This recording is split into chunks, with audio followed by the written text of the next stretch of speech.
दोस्तों, क्या आप भी अपने मन को नियंत्रित करना चाहते हैं? बार बार प्रयास करने के बाद भी आपका मन आपके नियंत्रण में नहीं हो रहा है, तो यह कहानी आपके लिए है। इसे ध्यान से सुनिए, क्योंकि यह कहानी आपके जीवन के लिए एक महत्वपूर्ण सीख देगी। इसलिए इस वीडियो को अंत तक देखें, और अगर आप चैनल पर नए हैं, प्लीज चैनल को सब्सक्राइब कर लें। चलिए कहानी को शुरू करते हैं। एक बार एक सन्यासी के पास एक युवक आया और उस सन्यासी को प्रणाम कर बोला, हे गुरुवर, मैं आपके पास बहुत दूर से आया हूं। मैंने आपके बारे में तरह तरह की बातें सुनी है। मैंने सुना है कि आप सभी की समस्याओं का समाधान करते हैं। मेरी भी एक समस्या है, कृपया करके मेरा मार्गदर्शन करें। इस पर वह सन्यासी उस युवक से कहते हैं, बोलो वत्स, आखिर तुम्हारी क्या समस्या है? वह युवक अपनी समस्या बताते हुए उस गुरुवर से कहता है, गुरुवर, मैं बहुत लंबे समय से तैयारी कर रहा हूं।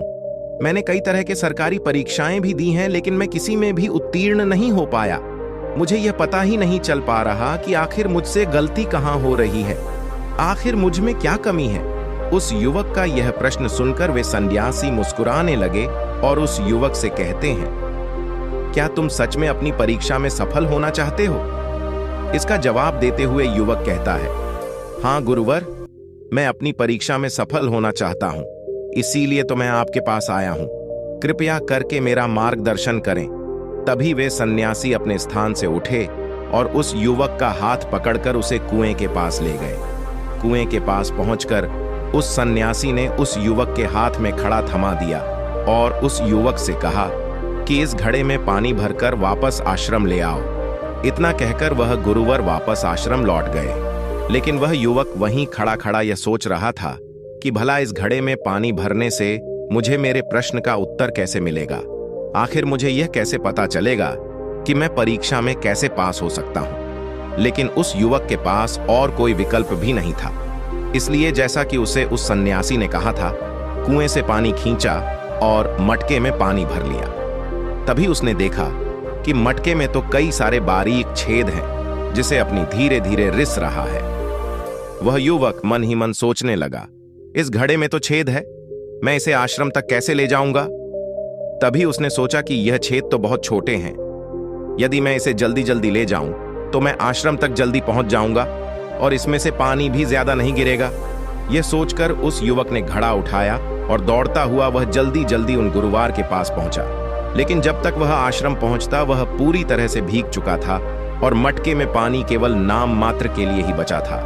इसे देखकर वह सन्यासी मुस्कुराने लगे और उस युवक से कहते हैं, मन का भटकाव बहुत बड़ी बीमारी है और तुम्हारे साथ भी यही हो रहा है। तुम्हारे मन में विभिन्न प्रकार के विचार हैं, अर्थात तुम एक समय में कई सारे विचार सोच रहे हो, जिस कारण लगातार तुम्हारी मानसिक ऊर्जा व्यर्थ हो रही है और इसीलिए मेहनत करते हुए भी तुम कोई परिणाम प्राप्त नहीं कर पा रहे हो। जैसा कि उस मटके में कई सारे बारीक छेद थे और तुमने सोचा कि तुम उसे जल्दी जल्दी लेकर आश्रम पहुंच जाओगे, जो तुम्हारा लक्ष्य था। लेकिन तुमने देखा कि वह सारा पानी धीरे धीरे करके उस मटके से गिरता चला गया और अंत तक इस मटके में केवल नाम मात्र पानी ही बचा है।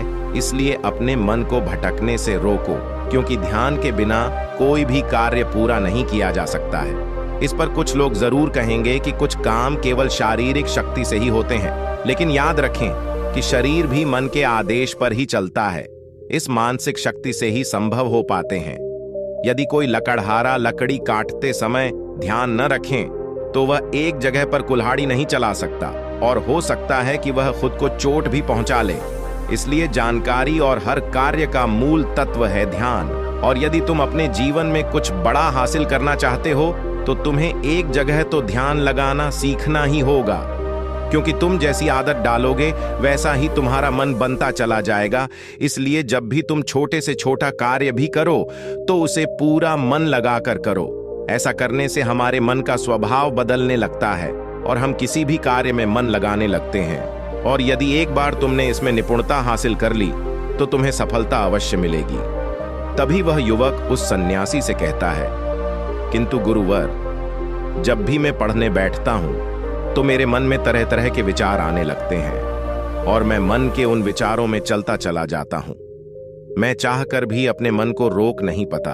ऐसी स्थिति में मैं मन के उन विचारों को कैसे छोड़ सकता हूँ? इस पर वह सन्यासी मुस्कुराते हुए उस युवक के हाथ में गिलास थमाते हैं और उस गिलास में लबालब पानी भर देते हैं और उस युवक से कहते हैं, यह गिलास जो तुम्हारे हाथ में है, इस गिलास में से एक भी बूंद पानी नीचे नहीं गिरना चाहिए, इसे पकड़कर रखो।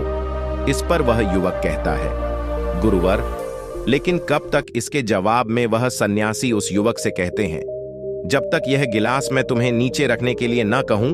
उस युवक ने उन गुरुवार की बात मान ली और तत्परता के साथ गिलास लेकर वह खड़ा हो गया। आखिर में उसे भी तो अपनी योग्यता उस गुरुवर को साबित करनी थी। शुरू में सब कुछ ठीक चल रहा था, लेकिन कुछ ही देर बाद उसके मन में तरह तरह के विचार उठने लगे और वह सोचने लगा, आखिर यह सब करने से भला क्या होगा? मैं चाहे कितनी भी कोशिश कर लूं, लेकिन मेरा मन मेरे बस में नहीं आने वाला। मैं उस पर नियंत्रण नहीं सह सकता। मैं कभी नहीं बदल पाऊंगा। यह सोचकर वह लड़का मन ही मन असहज होने लगा। लगातार कोशिश करता रहा, लेकिन अब उसके शरीर के हिलने से बार बार पानी गिलास से नीचे गिर रहा था और जमीन पर फैल रहा था। यह देख वे सन्यासी उस युवक से कहते हैं, बेटा, जब तक तुम्हारा मन शांत था तब तक पानी की एक बूंद भी गिलास से नीचे नहीं गिरी, लेकिन जैसे ही तुम्हारे मन में तरह तरह के विचार उठने लगे तो तुम्हारा शरीर भी वैसे ही प्रतिक्रिया देने लगा और तुम्हारे शरीर की प्रतिक्रिया देने के कारण गिलास से पानी नीचे गिरने लगा और जमीन पर फैलने लगा। आगे वे गुरुवर उस युवक को समझाते हुए कहते हैं, बेटा, जैसे गर्म लोहे पर हथौड़े की चोट पड़ती है तो वह एक नया आकार लेता है, ठीक उसी तरह से एक विचार छोटे हथौड़े के जैसा होता है, जिसकी चोट से इंसान का शरीर, व्यक्तित्व और मन आकार लेने लगता है। अर्थात तुम्हारा यह मन गिलास में पानी की तरह है और यह बहुत आसानी से भटक जाता है, विचलित हो जाता है। यदि तुम चाहते हो कि गिलास में भरा हुआ यह पानी शांत रहे, तो इसके लिए तुम्हें अपने मन को शांत रखना होगा। इसके बाद गुरुवर उस युवक को कहते हैं, अब इस ग्लास को एक बार फिर से पकड़ो और अपना सारा ध्यान अपनी सांस पर ले आओ। सांसों को अपने पेट में, सीने में आता जाता महसूस करो। हाथ में जो दर्द है, जो असहजता हो रही है, उसे जाने दो। मन में जो विचार आ रहे हैं, उन्हें जाने दो। खुद को यह याद दिलाओ कि तुम मन नहीं हो, बल्कि मन को देख रहे हो। तुम सांस भी नहीं हो, तुम सांस को देख रहे हो। ऐसा याद करने से विचार आकर चले जाएंगे, लेकिन तुम्हें विचलित नहीं कर पाएंगे। थोड़ी देर तक वह लड़का यूं ही अभ्यास करता रहा और अब तक पानी की उस गिलास से एक भी बूंद पानी नीचे जमीन पर नहीं गिरी। यह देखकर वे सन्यासी मुस्कुराए और उस युवक से कहते हैं, बेटा, बस अब यही अभ्यास अपने काम और पढ़ाई में करना, इससे मन धीरे धीरे शांत होने लगेगा। फिर कोई भी बड़ी चीज हासिल करना मन के लिए स्वाभाविक हो जाएगा। इस प्रकार तुम किसी भी बड़े से बड़े लक्ष्य को हासिल कर सकते। इतना कहकर वो गुरुवर शांत हो गए और वह युवक भी यह समझ चुका था कि आखिर वह इतनी सारी परीक्षाएं देने के बाद भी अब तक सफल क्यों नहीं हो पाया। उसने उस गुरुवर को प्रणाम किया और वापस अपने घर लौट गया। आपको यह कहानी कैसी लगी? कमेंट बॉक्स में कमेंट कर अवश्य बताएं। अगर आप हमारे चैनल पर नए हैं तो प्लीज चैनल को सब्सक्राइब कर लें।